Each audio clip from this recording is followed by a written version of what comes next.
the school vote last year. So the new middle school that was, voted on in terms of, you guys were asking for a brand new school. So now I will just as a resident say, I didn't know all the details. I didn't ask enough questions.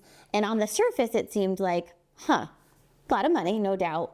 But then kind of coming full circle to this year, how do you justify asking for the new school last year when it seems pretty apparent that we were in this financial crisis that led to the override this year? Right. So the new school, we applied to get into the MSBA grant process. Okay. And we were accepted into it last year. So it wasn't like we could wait a year or two. Like we couldn't delay things. So it had to be last year. It was a now or never thing. Gotcha.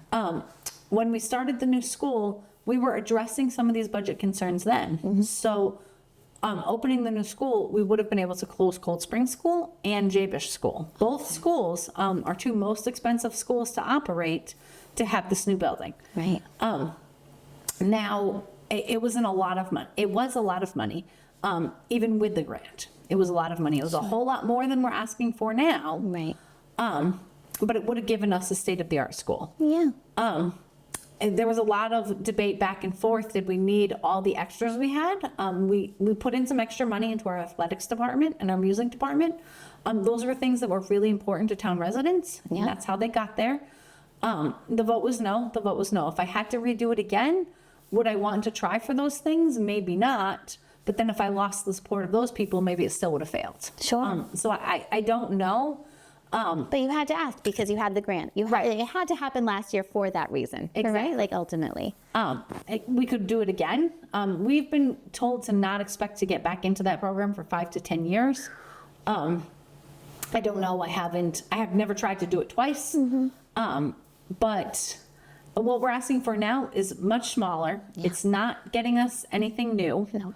It's just trying to keep our services as what they are. Yeah. So when we see kind of around town, I've had this question is, there's signs that say no meant no. Yep. And I kind of understand now that doesn't make a lot of sense. But why don't you tell us, or address that and why it doesn't make sense?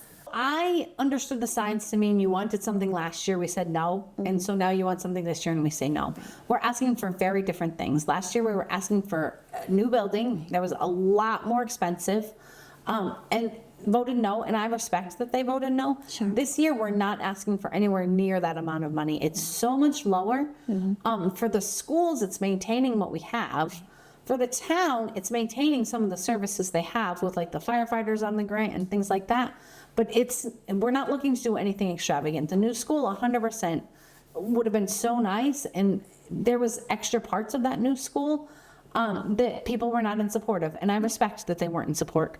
But this year, the money we're asking for is not anything close to what it was last year. Mm-hmm. We're not asking for anything new. I think that that's a really important distinction that they gotta. It feels a lot more like this year. This is like survival money. Like right. We need this to simply keep what we have, which isn't even level service because we've made so many cuts over the past few years. Exactly. So we've been cutting. We can no longer make cuts that will not directly impact the children and the students' learning experience in our town. So I think that is really beneficial for people to know that we understand nobody wants to pay new taxes, right? Not you, not myself. Definitely not. I don't think any of us would just say, sure, sign me up. But comparatively to last year, this is a much different ballgame, and this is a necessity. I think it's been described a lot as like a crossroads. Like we make a decision now about the trajectory of where our town is headed. Exactly. So that kind of moving on kind of into that then. So what does the future of the schools look like if this override does pass? Like how do we make sure that this doesn't happen again, or what do you see as a long-term plan for the schools? So I think the immediate plan that the schools are going to look at and address is Cold Spring School. Mm-hmm. So that's one of our first priorities. That's something we would like to close because we know it's expensive to run. We know we can eventually get there, mm-hmm. and that's what I want to happen. From there, I don't know if they're going to look towards regionalization. if they're going to look towards closing central office, if they're going to look towards moving Jabesh. I think that that's a longer range plan, and I think something will need to be looked at. Yeah. But I don't know the priorities of anyone. I would prefer to look at regionalization or closing central office before moving Jabesh over. Gotcha. How do I know we're not going to get there again? Like, it's really that inflation is just higher than what we're getting. Right. The town hasn't had this override in 30 years. Right. I can't imagine needing to come back to voters in 2 or 3 years and saying we need to do this again. Like, we've proved that we can live within our means for all these years. Right. And I think that that's going to be a priority for us still. We know from studies that enrollment is going to continue to decline. And that's going to just basically, cuts can happen to the school without big impacts because of that. Sure. Like, there's going to be a point, at least in the studies, that we will stabilize. And at that point, we hope that inflation covers the increased costs. But I think for all of us, it's trying to be creative in our spending. It's trying to get grants for things. And it's trying to make services for our students identical to what they've been. Without them noticing any cuts. Yeah, absolutely. And I think that is ultimately what these students deserve too.